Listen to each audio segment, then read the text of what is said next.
Everyone, जैसे कि हमने पिछले टॉपिक में डिस्कस किया था पॉलीमर के बारे में, मोनोमर के बारे में और पॉलीमराइजेशन के बारे में, उसी तरीके से अब नेक्स्ट जो टॉपिक रहेगा हमारा वो रहेगा होमोपॉलीमर।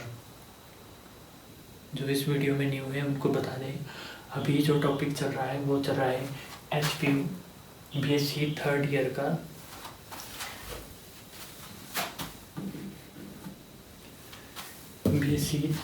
ईयर का केमिस्ट्री 305 का पॉलीमर केमिस्ट्री फर्स्ट चैप्टर हमारा चला है होमोपॉलीमर। आज हम इसमें कवर करेंगे होमोपॉलीमर क्या होते हैं। ये एक ऐसे पॉलीमर्स होते हैं जो सिर्फ एक ही प्रकार के मोनोमर यूनिट्स से बनते हैं। तो आइए डेफिनेशन भी देखते हैं। A polymer which is formed from only one type of monomer units is called homopolymers। ऐसे पॉलीमर जो सिर्फ एक ही प्रकार के मोनोमर यूनिट्स से बनते हैं वो कहलाएंगे आपके होमोपॉलीमर। वहीं the process in which homopolymers are formed is called homopolymerization। हमने पिछले टॉपिक में क्या पढ़ा था कि जब मोनोमर से पॉलीमर बनते हैं उस प्रोसेस को हम कहते हैं पॉलीमराइजेशन। ये भी पॉलीमराइजेशन ही है क्योंकि यहाँ पर भी आपके पॉलीमर ही बन रहे हैं, लेकिन ये पॉलीमर कौन से पॉलीमर है? ये only one type of monomer unit है। तो इस वजह से ये होमोपॉलीमर्स कहलाएंगे। तो होमोपॉलीमर्स के बनने की जो प्रोसेस है वो आपकी होमोपॉलीमराइजेशन कहलाएगी। अब हम होमोपॉलीमर्स के बारे में देखेंगे एक रफली। मैंने आपको कहा था कि मैं एक रफली आपको आइडिया दे दूंगा कि होमोपॉलीमर्स किन किन चीज़ों में यूज होते हैं। तो जैसे कि होमोपॉलीमर्स हमने जो पहला एग्जाम्पल लिया था पॉलीइथीन, इसको PEB कहते हैं। इसका यूज़ कहाँ होता है? पॉलीथीन का यूज। पॉलीथीन का यूज होता है प्लास्टिक के बैग, बोतलें, कंटेनर, हमारी रोज़मर्रा की ज़िंदगी में। फिर आ गया नंबर 2 पॉलीप्रोपिलीन, इसको PPV कहते हैं।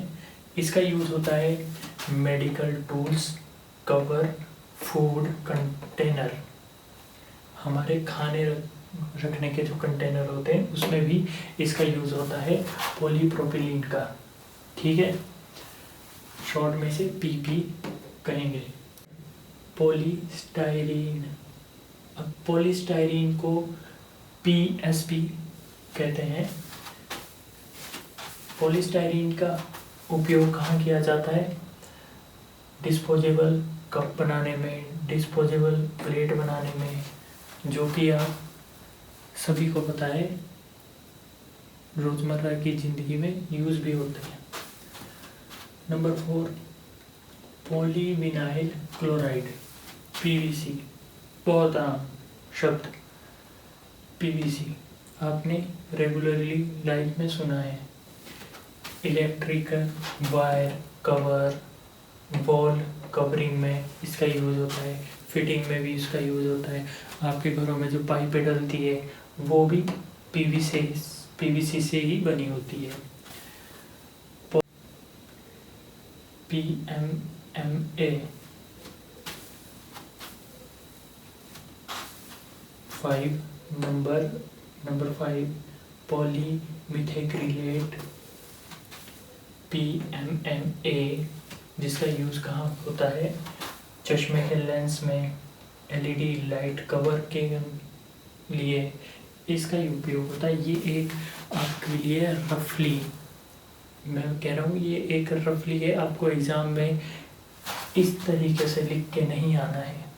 ठीक है, ये एक आइडिया है आपके माइंड को क्लियर करने के लिए कि PE का यूज प्लास्टिक बैग, बोतल, कंटेनर में, पीपी का उपयोग medical tool, cover, food container में, पीएस का यूज़ डिस्पोजेबल कप प्लेट में, पीवीसी का use electric wire cover, wall covering, घर में लगने वाली पाइपों में, पीएमएमए का यूज़ चश्मों के लेंस में, एलईडी लाइट कवर में। तो इस तरीके से ये होमोपॉलीमर्स के कुछ है, आपको एग्जाम्पल मैंने बताए। अब हम डिस्कस करेंगे कोपॉलीमर्स के बारे में। ये कोपॉलीमर्स के बारे में, कोपॉलीमर्स एक प्रकार के पॉलीमर्स होते हैं जो दो या दो से अधिक मोनोमर्स से मिलकर बनते हैं। डेफिनेशन को देखेंगे।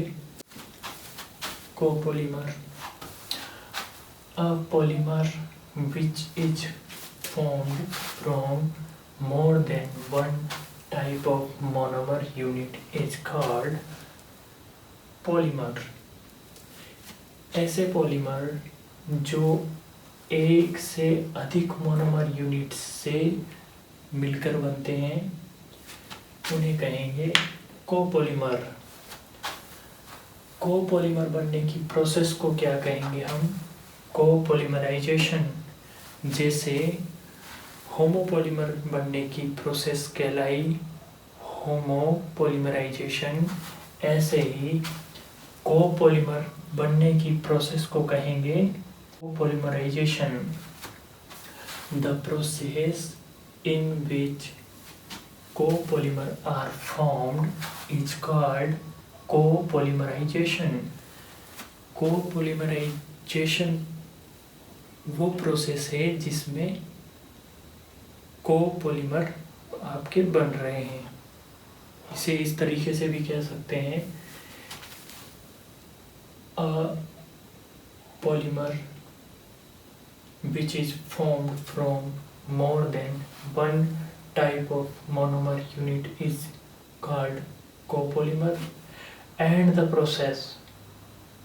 process in which copolymer are formed is called copolymerization। या इसे इस तरीके से भी कह सकते हैं, the process in which more than one type of monomer units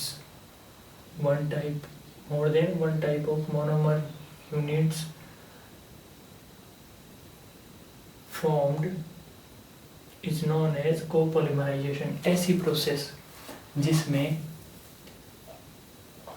दो या दो से अधिक टाइप के मोनोमर यूनिट्स पॉलीमर बना रहे हैं, उस प्रोसेस को कोपॉलीमराइजेशन कहते हैं।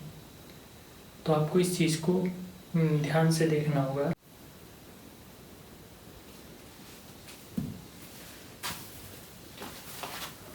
अब हम इसके एग्जाम्पल के बारे में बात करेंगे। पहला एग्जाम्पल नाइलॉन 66।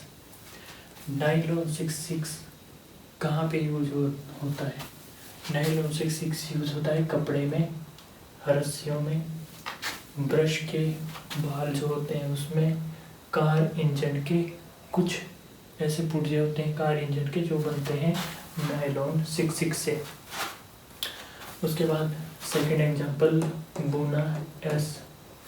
बूना एस का यूज़ कहाँ होता है? आपके कार के टायर में, रबड़ बेल्ट्स में, इलेक्ट्रॉनिकल इंसुलेशन में। थर्ड एग्जांपल अपने पास बुनायन का। बुनायन का यूज़ कहाँ होता है? आपके फ्यूल टैंक सील्स में। फ्यूल टैंक जो होते हैं उसकी सील्स में उसके यूज़ होता है बुनायन का। औद्योगिक दस्ताने और ऑयल गैस्केट में इसका यूज़ होता है। उसके बाद फोर्थ है बेकेलाइट। बेकेलाइट का जो यूज़ है हम घरों में मोस्टली हम देखते हैं, स्विच के अंदर, सॉकेट के अंदर, प्लग के अंदर। घर में प्रेशर कुकर का जो हैंडल होता है वो भी बेकेलाइट मटेरियल का ही बना होता है। कार के ब्रेकर का जो पेडल होता है, जो कार के ब्रेकर का पैड्स होता है, उसमें भी बेकलाइट का यूज़ होता है। तो ये हमारा कोपॉलीमर का टॉपिक था। इसमें हमने देखा कोपॉलीमर क्या होते हैं, कोपॉलीमराइजेशन क्या होती है, और उसके हमने कुछ एग्जाम्पल पढ़े।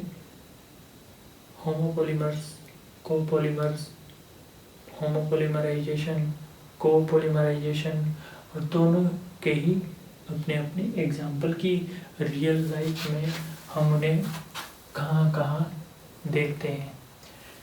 बट आपने ये पोर्शन नहीं लिखना है, ये जस्ट आप अपने माइंड में याद करके रख सकते हो कि इसका एक्चुअल यूज़ कहाँ आता है, ताकि आपको एक आइडिया रहे कि नायलॉन 66 का यूज़ कहाँ होता है, बूना एस का यूज़ कहाँ होता है, और बूना एन का यूज़ कहाँ होता है, बेकेलाइट का यूज़ कहाँ होता है।